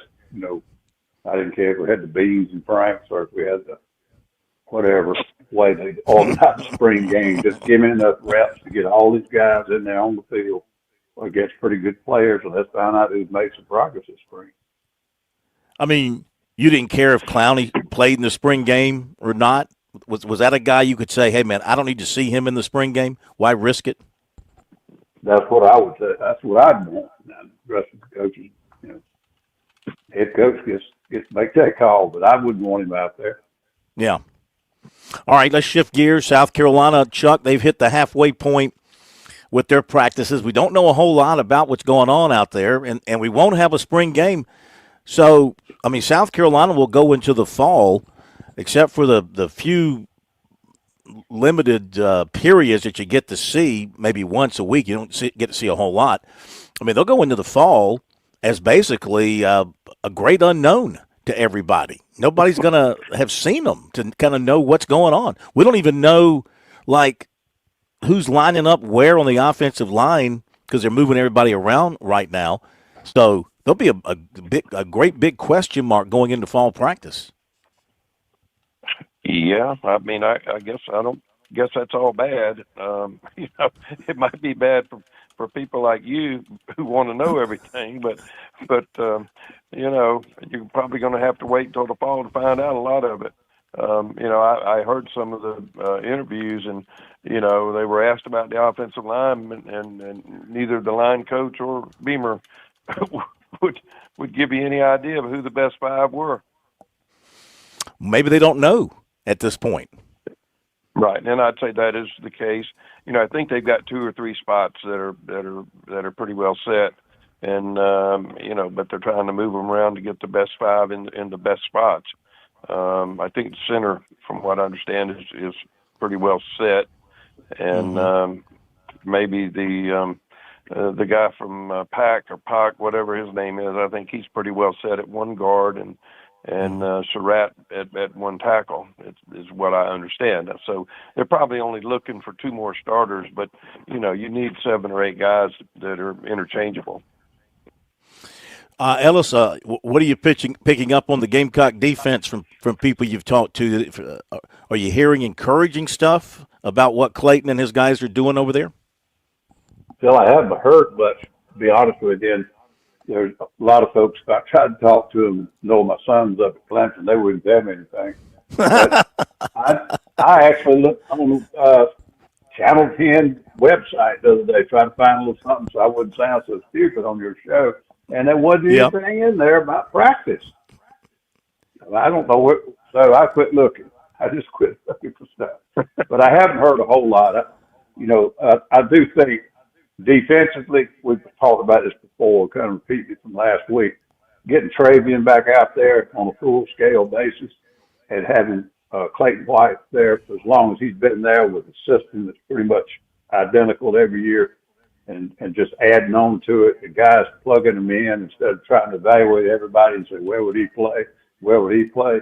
I think that's a huge advantage to them in some aspects, especially, trying to find personnel.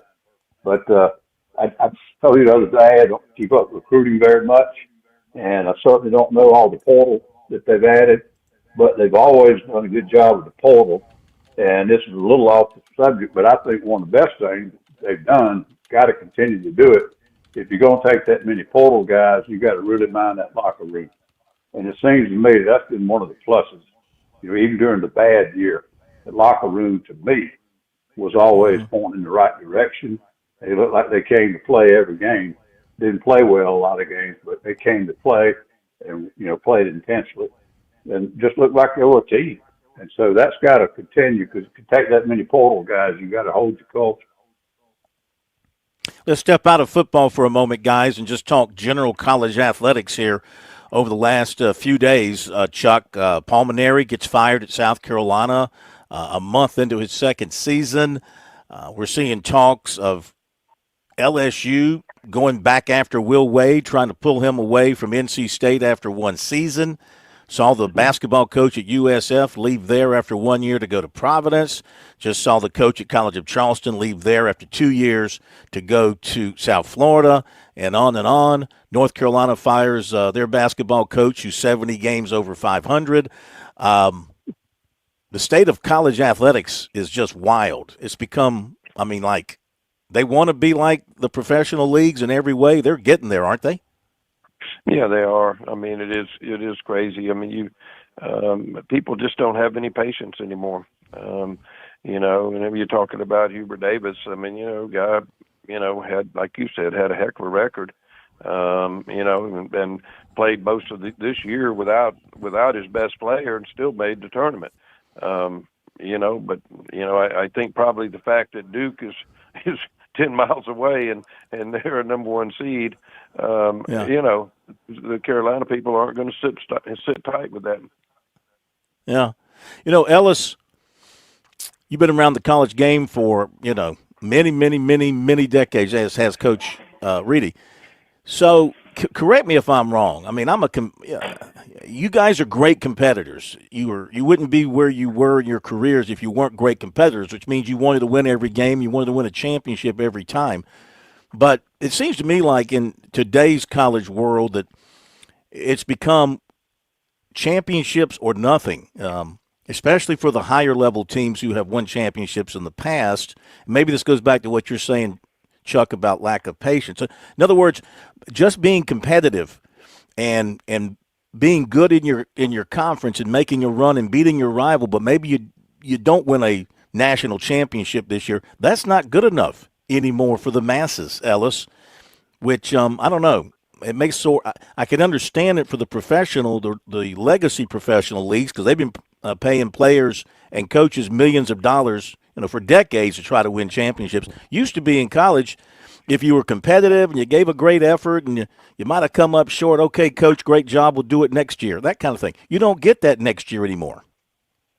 No, it's kind of surprising because I thought with all this portal and NIL and all this money thing got out of control, they realized that, it was not able to be governed by the NCAA, and you see all these hundreds of thousands of dollars, these millions going to these players.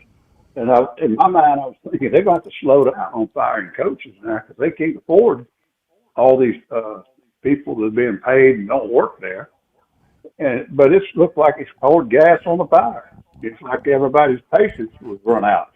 We pay these guys, excuse me, we're paying these guys all this money, and they can't win. Let's get rid of it. And so it's just money on top of money on top of money. At some point in time, there's some schools that just can't keep up on it, and it'll stop. But you're exactly right in the scenario and the way you describe it. That's what it's become, and the more you enlarge the playoff, that's what's causing a lot of it. The fact that you win your conference or that you beat your two rivals this year, all those kind of things that used to matter in college football. It was a regional game. It was a rival type game. It was more of a alumni against alumni. It wasn't like the NFL. And so they created that animal. Now they're even talking about getting rid of the conference championship games. And, 10, 15 years ago, those things were sacred. Yeah. The bowl games were the only thing that kept college football going back in the 70s and 60s. Hell, now they're trying to get rid of them, too. They're all in the way. So, I don't like the direction it's going. But, it is what it is. If you can't get in the playoffs, not been a very good season. If you Chuck, can't win the national championship in 4 or 5 years, maybe we'll get another coach. Yeah. Chuck, we complain about it. Maybe we're tired of complaining about it because the complaints aren't doing any good. Nothing seems to be changing from any of that standpoint. If anything, you've got some schools that just keep pushing the envelope and keep taking making the stakes higher and higher with the money they're willing to pay. And in the case of North Carolina here, the reports are you got major boosters now, threatening to withhold their money if a coaching change was not made. So, but that's really not anything real new, right? Boosters have always had influence, but now, because they're directly funding your players, from their wallet to their hands, they're going to have more influence than they've ever had, the big boosters. No doubt about it. Like you said, used to, they could tell you, well, I'm not going to give you money for this building or whatever. But as you said, now they're funding the program. Literally funding the program. And, you don't, do what they want. You're going to lose money. But it's a fine line. You can't let them run the program, but there is that conflict there.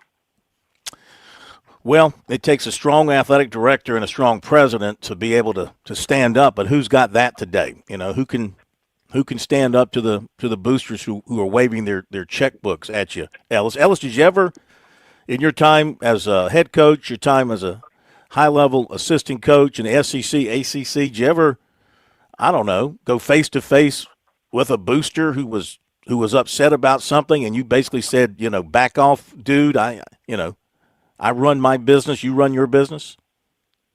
I can't remember any particular instance. I'm sure some scrapes happened along the way, but nothing major, I don't think. How about you, Chuck? No, I don't think. You have you have guys that that call and complain or whatever, and but it's not something you want to get into a big argument about. You just try to pass it over. But no, I think you nailed it. The fact that they're paying the players now certainly gives them much greater access to the program. Yeah. A much greater influence, too. Yeah. Okay, gentlemen, we appreciate it as always. Have a great week. We'll review that Clemson spring game next week and talk more about the Gamecocks. And Coastal Carolina's got their spring game on Friday, and Bergie will be there for that, so we can talk about how they look in there. I tell you, I don't know if you've had a chance to meet Coach Beard, but he's a sharp cookie, Chuck. I don't know if you've talked to him yet, but he's he's a go-getter. I think he's going to do some wonderful things there at Coastal.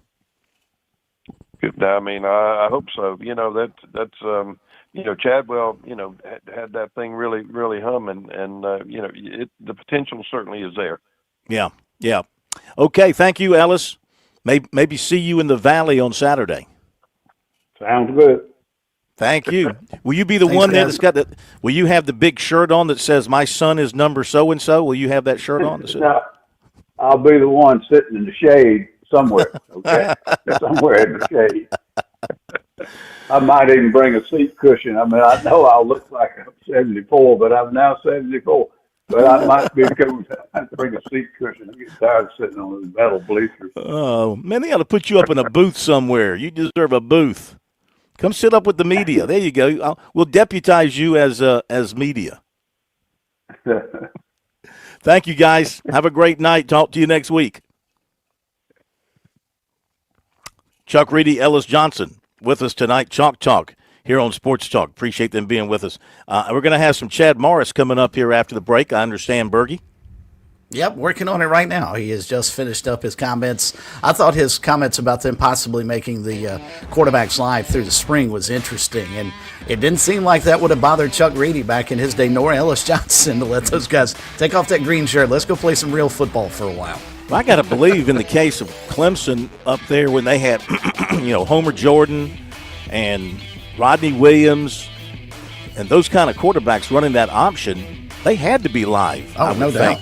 To learn how to, run that thing correctly. Okay, we'll be back. On Point Weather, brought to you by our friends at Palmetto State Armory. On 107 The Point. Here's tonight's forecast. Dropping down to 52 is our low this evening. Tomorrow we get warmer, 81 is the high. That goes with a blend of sunshine and clouds. On Friday, it's our warmest day of the week. 89 is the high, a sky full of sunshine. The weekend, a bit cooler, temperatures reaching the 60s and no rain on the horizon anytime soon. I'm Cal Moss with your On Point local weather.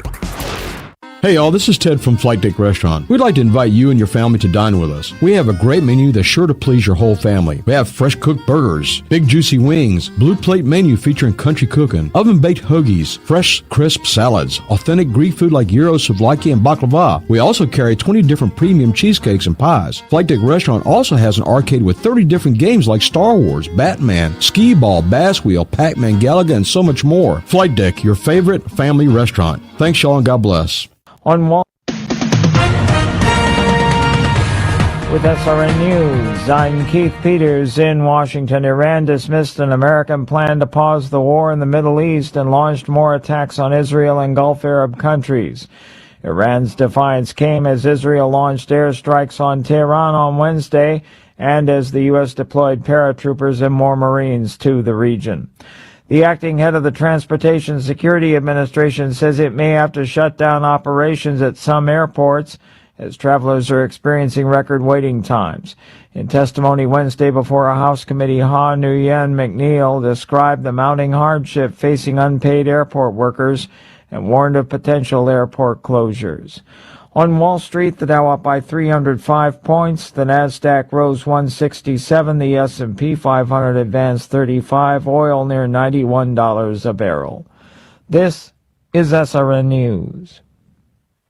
Nobody plans for a plumbing problem. They come unannounced and usually at a very inconvenient time. Franklin Plumbing and Drain Cleaning is your trusted ally. They recognize just how vulnerable a customer is at this time, and they want to help. They have well-trained plumbers who are there to make a difference when you need it most. I've experienced this. They're knowledgeable about their craft. They're not coming to your house to pitch new products. If something is broken, they'll give you a price to fix it if it's possible, or a price to replace it if necessary. Franklin Plumbing and Drain Cleaning is also locally owned and operated, or I simply wouldn't endorse them. Josh and his team prioritize customer service above everything else. They handle every issue with care and precision. Those are not just words. I've had Franklin Plumbing and Drain Cleaning out to my home. They back up those words with their actions. If you have a crisis, get some peace of mind. Online, you find them at franklinplumbing.sc.com or you call 799-2222. That's 799-2222. I'm absolutely positive they will make whatever is wrong right again. Franklin Plumbing and Drain Cleaning. Spring is the perfect time to make sure your home stays comfortable. For over 12 years, Sweet Comfort Services has been proud to serve Columbia as the best small family-owned heating and air company in the area. Whether you need repairs, a new installation, or preventative maintenance, our trusted team has you covered. We install dependable systems from Goodman and Train, and if you have a quote from any licensed HVAC company, we'll match or beat their price. Call 803-331-8143 or visit sweethvac.com. Sweet Comfort Services, keeping Columbia comfortable. Start your morning right at the original Pancake House on Forest Drive in Trenton Plaza. We're not just about pancakes, though ours comes stacked with fresh fruit toppings like peach and apple and cherry. Savor homemade quiche, thick sliced bacon, sweet blintzes, and amazing oven-baked omelets, all crafted with the very best ingredients in small, fresh batches. Don't miss out on fresh squeezed oranges and hearty lunch sandwiches. Family-friendly, group-ready, always delicious. The original Pancake House welcomes you. Life's busy, but that shouldn't mean putting your car care on hold. At Team 1 Sudduth Automotive on Knollwood Avenue, you can drop off your vehicle outside business hours and count on our certified technicians to do the rest. From oil changes to engine overhauls, we make it easy for you and your car. Enjoy nationwide warranty, top quality parts, and a team that really cares. You can even visit Team1Automotive.com and book an appointment at your convenience. Team 1 Sudduth Automotive, we fix everything. That's Team1Automotive.com. If you've never had genuine Wagyu or Hereford steaks and burgers, you don't know what you're missing. Time to order the best of the best from HandJCattle.com. These are local farmers in Saluda where tradition meets quality.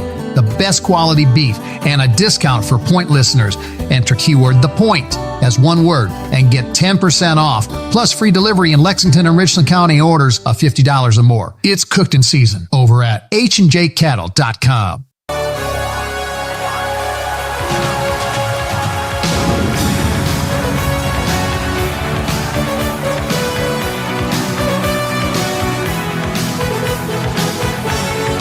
Thanks again to Coaches Reedy and Johnson for being with us on Chalk Talk. Back with us next Wednesday night. Update some baseball. Citadel beats Presbyterian 9-4. Bulldogs improved to 10-13. Blue Hose fall to 4-22. Having a tough season there in Clinton. Georgia Southern, bottom of the sixth, leading at the College of Charleston 4-0. So Georgia Southern in position for a win there. Last night, Clemson, man, and Coastal, man, what a game they had. Coastal jumped out early. Clemson fought back, went up 8-3. And then over the next couple of innings, Coastal just had a run on runs against the Clemson bullpen. And Coastal comes away with an impressive win for them on the road at Doug Kingsmore. Two teams will meet in Conway on May the 5th. In the meantime, Tigers are a little bit slumping right now as they get ready for a big ACC series beginning tomorrow night at Doug Kingsmore against Miami. With that loss last night, the Tigers have lost 5 in a row. No, make that 4 in a row. 4 in a row going into the Miami series. So their record has slipped to 18-8 overall. 1-5 in the ACC. So it's time for them to get moving as far as the ACC is concerned. Here is some from Eric Bakich last night as he talked about losing a tough one to Coastal Carolina, but also his belief that, these tough times will make for a tougher team. A bitter pill to lose any game, but especially a game when we had a 9-3 lead. And I thought we took a punch in the first with a walk, a hit by pitch, a 3-run homer. We got down 3-0 right away, but then we, 9 unanswered runs the second through the sixth. I thought, all right, these guys, showing exactly what we talked about of being aggressive, of having belief, being competitive, and they did a really good job. Our guys did a really good job in those middle innings, and we didn't lose because the umpire interference or a bad hop or anything like that. We lost because we got out-competed in the 7th, 8th, and 9th, and that's ultimately on me. That's my fault. Should have found a way to make sure that we kept the pedal down, and they outscored us 8-0 in the 7th, 8th, and 9th, and that's not acceptable. That's not okay. So tomorrow will be our first training session, feels like in a while. And so it will be a very important one to get back to some fundamentals, get back to basics. I know we all know that we're not playing fundamental defense right now, and we are going to work on that. Everybody's disappointed. We deserve any criticism we get.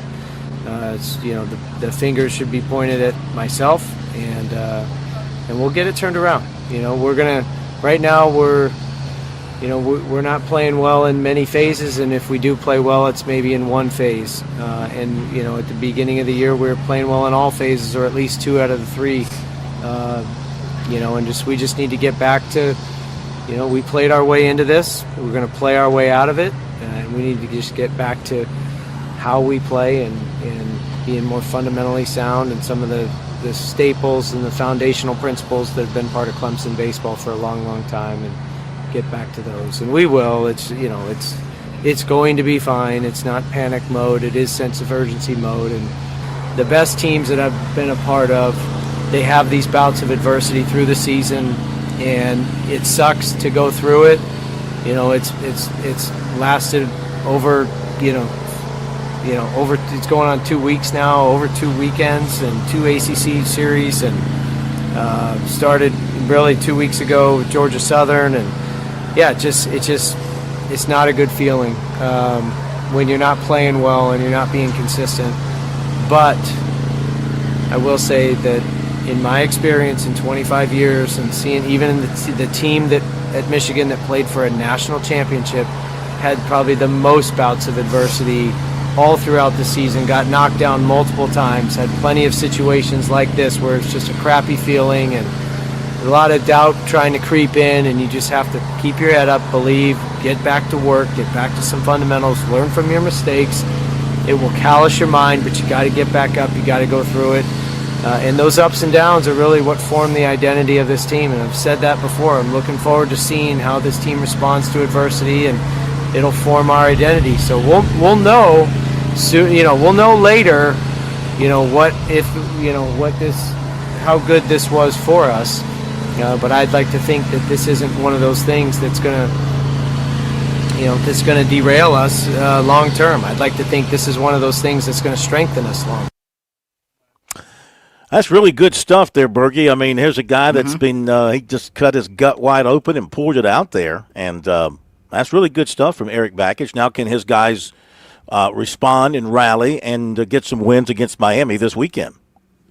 And they're going to need to, because they're starting to fall off the pace quickly in the ACC. And let's face it, too, they lost to a really good baseball team last night. Let's not overlook the fact that this is a pretty good Coastal team that knows how to win games and play deep into the tournament as well. I think probably one of the biggest mistakes, and I won't say mistakes, but decisions that he made last night with regards to his pitching, and they threw 9 guys at Coastal last evening. Darren Horn, by the way, for the Chanticleers was by far the best of anybody that came out on the mound. But I thought maybe he had too quick a hook on LeGurnick, and I've seen that several other people have posted that, because LeGurnick was really, really sharp when he came in to pitch for them last night. Had 3 strikeouts and 4 batters he faced. Maybe he's a guy you leave in for another inning or so, but you have to remember, too, he's going to be one of their high-leverage guys you would think this weekend, and their series starts tomorrow. So that's another situation. He couldn't run out. He couldn't extend many of his pitchers because he may need them tomorrow. That's true. That is true. And you got Canuck starting tomorrow. Typically he starts on Friday. Now he's starting on Thursday. A little bit off schedule, but this is what television does. This is what television does. Just like what television's done with Major League Baseball. Do you know tonight's opening night in Major League Baseball? I mean, do you feel any kind of tingle up and down your spine? No vibe whatsoever. Yeah. It's out in San Francisco. Day used to be almost a national holiday. Yeah. When I was in Tampa, I don't know if I told you this, I had dinner with the Steinbrenners, and they commissioned me to come up with the rally cry for the Yankees this year. I don't know if you heard this. Did I tell you this already? No. This is brand new stuff. Yeah. I had dinner with the Steinbrenners. So I came up with 27 is heaven, but 28 is great. Huh? I like it. Referring to World Series championships. 27 is in heaven. Major Leagues. and buying talk about they're the LSU. The Dodgers are the LSU of professional, or is it the other way around? LSU is the Dodgers of professional sports. All right, let's get to recruiting here on Sports Talk on this Wednesday night. Oh, yeah. Went to Seawells today for lunch. Recommend it highly. Just a great place. You know what? If you're looking for fancy, don't go. If you're looking for somebody to come and valet your car, not going to happen. You know, if you're looking for somebody to come in and hang your coat for you. They valet my car. They don't do that for you? Mr. Fancy. Well, I mean, they take bicycles. They will take your bicycle and put it aside. Yes, you know, they'll do that for you, plumber. Because you don't drive, right? You're not old enough to drive. No, I drive a Mini Cooper. I drive one of those little small ones. It's almost like a street. You couldn't get one butt cheek in a Mini Cooper. I sure can. And you know what? Let's rent a Mini Cooper and we'll test it out. It will break if you sat in it. Those things are regular old cars. I don't drive a Mini Cooper. I drive a very fancy Japanese car. It's a very nice car. Phil, on the other hand, drives a old beater. Just thought we'd mention that. Mini Coopers, anyway, I think I'd fit in, though. The lunch today was delicious. I had a little bit of everything. Chicken. Italian lasagna. Sausage. Had the lasagna. Had a little bit of everything. And, you can get as much as you want. I tried to limit. I didn't want to be a pig, tried to limit. And the banana pudding and the tea, everything was fantastic. So, you folks, if you haven't been, you need to get over to Seawells for the daily luncheon buffet. Real quick, what is the menu for Thursday? They're closed on Friday for the buffet, but what about tomorrow? Southern fried chicken, and then it's a Thanksgiving carved turkey, cornbread dressing, and barbecue glazed pork chops with shrimp Alfredo. That's all Thursday at Seawells. Okay. If the chicken they have tomorrow comes from the same batch they had today, you'll like it because it was delish. And don't forget Seawells for catering, 803-771-7385, online at SeawellsCateringSC.com. By the way, Clemson softball's taking a 3-0 lead on South Carolina. I think that's in the top of the first over there at USC. Okay, so Clemson got a commitment last night. We talked about him. Seth Williams, 6'3", 190, out of Atlanta. And he said Clemson was his dream school. And when he was offered by the Tigers, as he was yesterday, for him there was no reason to wait. Just jumped right on it.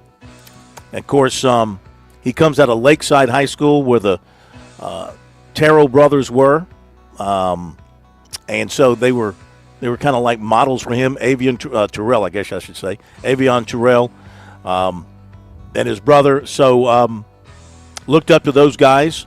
Going to be following in their footsteps to Clemson. Made his second trip there on Tuesday. And he got the offer and went ahead and committed to the Tigers. And he says he's a versatile prospect who can play anywhere in the secondary. And so he's looking forward to getting his chance when he gets to Clemson. Cornerback Jet Watson, 6'1", 170 of Loganville, Georgia. He was at Clemson on Wednesday, today. Offensive lineman Marcus White of Dillon also visited Clemson today, along with his quarterback, whose name I can't say unless I have it in front of me. And the quarterback, and I guess maybe the linemen, are supposed to visit South Carolina tomorrow. Speaking of quarterbacks, DJ Hunter of Beaufort, Georgia, is set for an unofficial to South Carolina Saturday. He told Hal McGranahan, the Big Spur, confirming that. He's also got visits set with Kansas State, Memphis, USF, and Iowa State officials with USC May 1st and Iowa State April 25th. Should probably have that reversed. Iowa State April 25th, USC May 1st. South Carolina did not make the top 5 with defensive end Marvin Guestop, who is down to Ohio State, Michigan, Kentucky, Ole Miss, and Tennessee. USC had offered him, and he visited, but did not make the top 5. South Carolina offered offensive lineman Jackson Cook, 6'4", 290, Austin, Texas.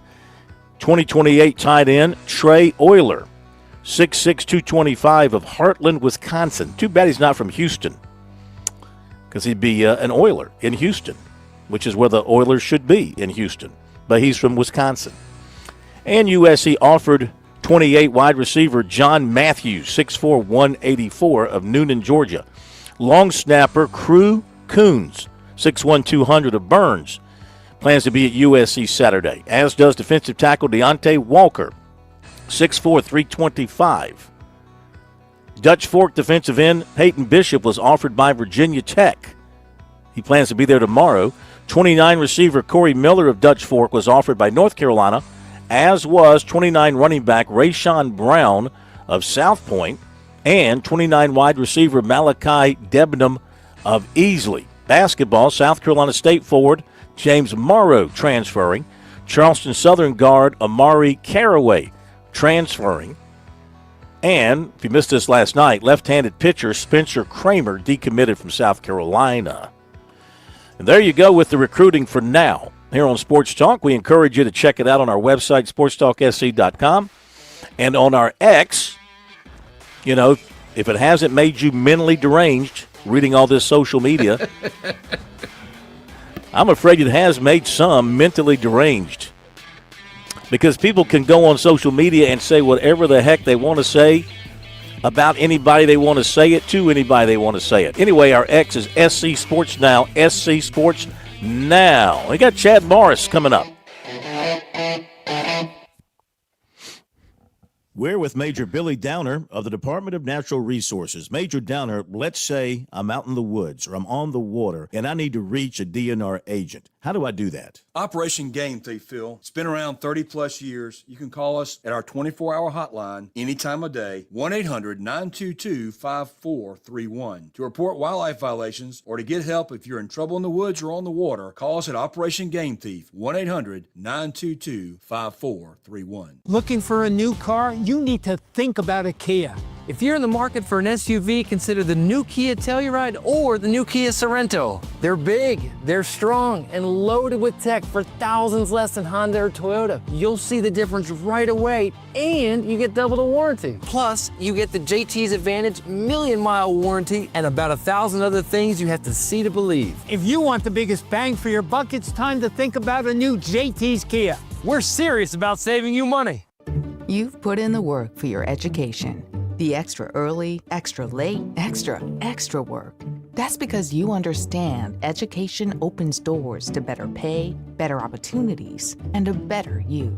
Being educated about playing the lottery is no different. It helps you be a better player, one who knows when to play and when to take a rain check.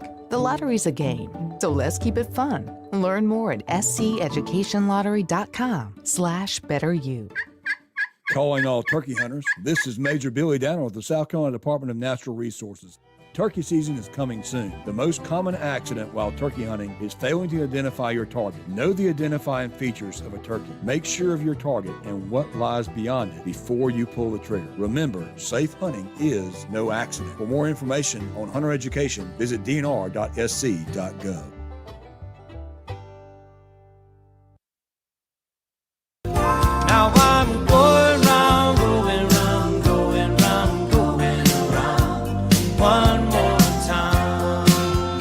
Said I'm going round, watch me now. All right, well, Bergie just stumbled across something related to what I was just talking about. What do you got? Yeah, according to Brandon Dunn over this way, ABC affiliates here on Myrtle Beach in Florence, the quarterback from Dillon that you were chatting about, KSFT. Can we call him just by his initials? Let's try it here. Kayel Samfong Talia. Very nice. Yeah. No longer with the Dillon football program. Reportedly, he left several weeks ago. Mm-hmm. I just see what you posted. Wow, that's interesting. I have to go back and look at his. Excuse me, because he has posted about visiting Clemson in South Carolina, and I think it still has the Dillon stuff on there. I have to go back and check about that. So that's interesting. They had the other kid, the Oxendine kid, who was a young, hot quarterback for him. He left and went somewhere, which I can't even tell you where he landed. So yeah, that's interesting because that normally doesn't happen in a place like Dillon. Mm-mm. And this guy, I mean, you don't have a lot of people in Dillon County by the last name of Fongtalia. No. Fongtalia. Kayel Sam Fongtalia. So who knows? Maybe he's moving with the family to go somewhere else. But oh, you know what? He's probably going to end up at Dutch Fork. or Irmo. or Gray Collegiate. Go ahead and mark them down somewhere like that. Yeah, or he was at Oceanside. Tennessee though today. So okay. Oh, doesn't posted take a away picture. from his recruitability. His recruitability. Okay, Chad Morris, Clemson OC Bergie. He just talked with the media. Why don't you lead us in? Yes, he did. Had some interesting things to say about the quarterback position. I don't think it's a big surprise. Said Christopher Zena coming out of spring is the guy, but he's visited with the media for quite some time tonight to get ready for the spring game where the offense is. And here's a little bit about what he had to say about the Tigers to this point. How do you feel like they're adjusting to the tempo? Have you seen them being cleaner with it, or is it still a process, I guess? Well, it's still a process. There's no doubt. They are adjusting much better from day one to where we are now. And I'm pleased with the way we're progressing with the tempo and the pace of play that we want to play at. We still got a long way to go with that in that regard. We got to get in shape, and these guys understand that, and that's what summer's for, getting the next thing. And I think they understand, the pace of practice, the pace of play, that I want to play at, and but they've definitely bought in. There's no doubt on that. I'm excited for the way they've approached every day. After the first scrimmage, we heard there was a lot of procedural stuff. I mean, how much were you able to clean up from that? This has been a really good week. There was the first scrimmage over, and some of it's to be expected. You got a lot of young guys out there, a lot of freshmen that got their first baptism, so to speak, in Death Valley, and but they responded. You always tell the best about what someone's about, how they responded, especially come off of spring break. And it's been a really good week. It's probably been the best week of spring that we've had up to this point, and I've been really pleased with that. A lot of competition. The guys are flying around. I think we've definitely progressed. Every day that we've been a part of spring, we've gotten better. The scrimmage didn't go the way we wanted it, but there were some bright spots that we were able to pick off of and build from. Is Chris Vizina starting to separate himself from the back at quarterback some? All the guys have done a good job this spring, and obviously developing the confidence level in each one of our quarterbacks. CV has definitely been one of those. And just being able to show just his comfort level. I've been really impressed with how he's progressed as the whole team has offensively, how he's progressed as a quarterback and his comfort level. He has truly progressed, and I've been really pleased with watching him through the course of this spring. We saw Tate come in at number 2 on the tempo drill. Where's he at, and is that something, is he working a lot with the second team now? Or what? Well, Tate's done a really good job this spring, and it was his day to kind of get those reps, and I've been pleased with all our guys, like I said earlier. But Tate's gotten several reps with the 2s, and as we've rotated those around as well with all our guys. But that was his day, and did it. Like I said, he's done a really good job of growing. There's been growing pains anytime you have a freshman out there and you're putting a lot on them. You're going to have some ups and downs with guys, and but again, how does Tate respond when those days those series of practices or periods of practice maybe doesn't go the way you want them to go? How does he respond? And that's, as a coach, that's what you look for, and to watch him, just be able to coach him hard. You can coach him extremely hard, as you can all our guys, but he responds the right way. Chris Denson, how's his progression? Yeah, CV's done a good job. Like we were talking a little bit earlier, he's been a guy that's gotten better. He feels a little bit more comfortable it seems like every practice. His comfort level is improving. He's definitely commanding the team, commanding the leadership of the offense, which is something I wanted to see. And again, we've got great competition going on there, and so it's great to see. What will look like success for you for the quarterbacks in the spring game on Saturday? What are kind of your goals? What do you want to see them get pushed on and ultimately do? Well, just obviously the operation of because we'll be base, and we're still going to run our offense, but getting us in the right calls and the right protections, and I want to make sure that some of some of the procedural things that happen need to be cleaned up from the last time we scrimmaged over there. But, just commanding the offense and dealing with adversity, because there's going to be adversity Saturday. Talk about obviously baptism by fire for some guys. Naheem Burrows, I think Coach Beam's telling us, ran the wrong route once as an INT. How much is he catching up mentally, physically? Well, he's not the only one, and it hadn't been just once. So, which is good, that happens when you have freshmen out there. But again, guys being able to let us coach them hard and really kind of lean on them and squeeze them to the point, hey, look, this is the standard. This is what we demand, and you're going to make mistakes, and that's part of this game. All right, Chad Morris. We'll have it all up on our website, SportsTalkSC.com, as soon as possible. Look at you. Yeah, already done. Look at you. The quarterback we're just talking about from Dillon, Kyle Samfung Talia. It's too bad he's leaving now. I just got his name down pat. Kyle Samfung Talia. He visited Tennessee today. He was at Clemson yesterday. He's going to South Carolina tomorrow and just doing a little quick checking, being told that he may be headed to a school in Georgia. Does not appear, from what I can gather, that it's a family type of move, if you know what I mean. So, could be headed to a school in Georgia. Don't know where. Don't know if that'll be where he ends up. Just telling you that's kind of what I'm hearing right now. But not Latta. He's not transferring to Latta. I don't think Latta has the resources to compensate. Okay, that'll do it. We will have more tomorrow. You make sure you join us. See you then.